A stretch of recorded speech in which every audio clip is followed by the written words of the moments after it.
When you don't set healthy boundaries, you allow someone to take a small piece of you.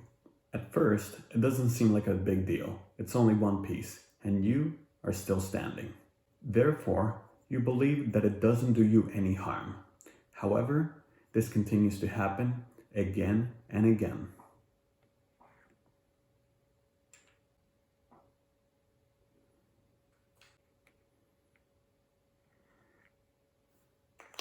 Even after a few times, you may even tell yourself that it's no big deal. You may even rationalize the reasons why you didn't set a boundary. You tell yourself things like, I didn't want to disappoint him. I didn't want to make anyone mad. I don't want people to hate me.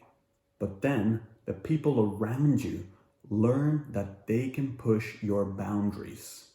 So they continue doing it. Not setting boundaries becomes a habit for you. And little by little, you become unstable.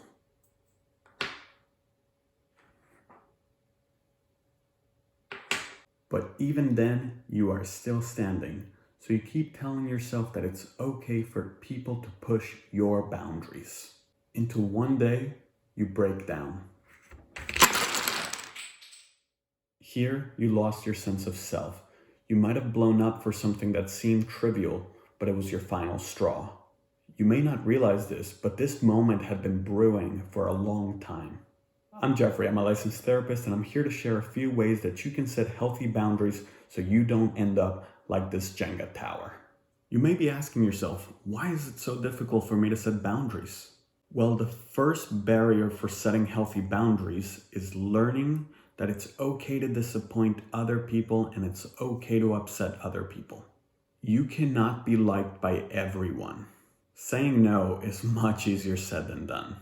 You need to learn to feel okay when you disappoint someone else. This can be done through role-playing your people-pleasing thoughts. In the role-play, you want to respond back to those people-pleasing thoughts.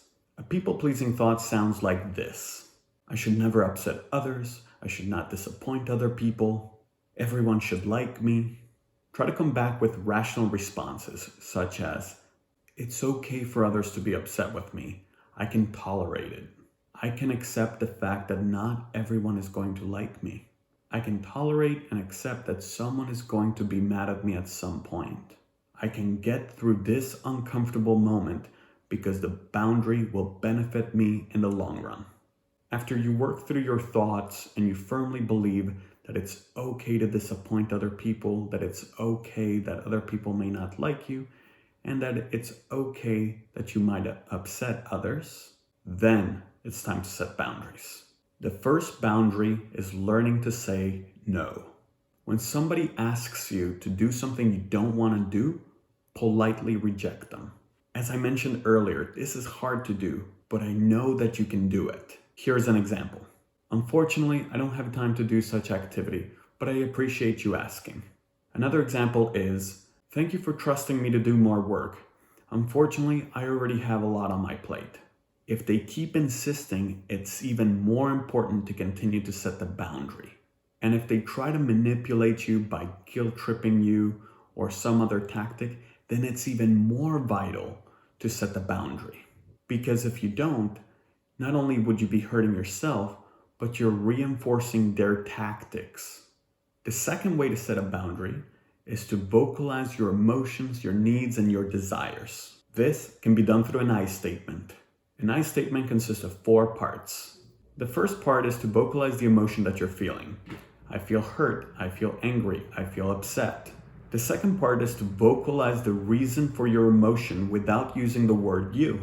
For example, I feel hurt because I don't like getting yelled at. The third part is to use a polite request. Here, you can say the word you. I feel hurt because I don't like getting yelled at. I would appreciate if you could talk to me more politely and respectfully. The fourth part of the I statement is optional, is stating the reason for your request. For example, I feel hurt because I don't like getting yelled at. I would like if you could talk to me more calmly and respectfully because I want to have a good dialogue with you. The I statement can be a good way for you to get your needs met. When you set boundaries and they work, You don't allow other people to take pieces away from you.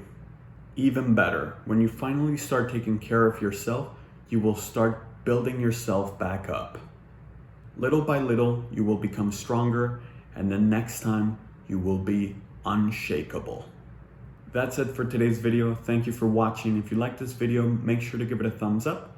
And for more content like this, make sure to subscribe to my channel.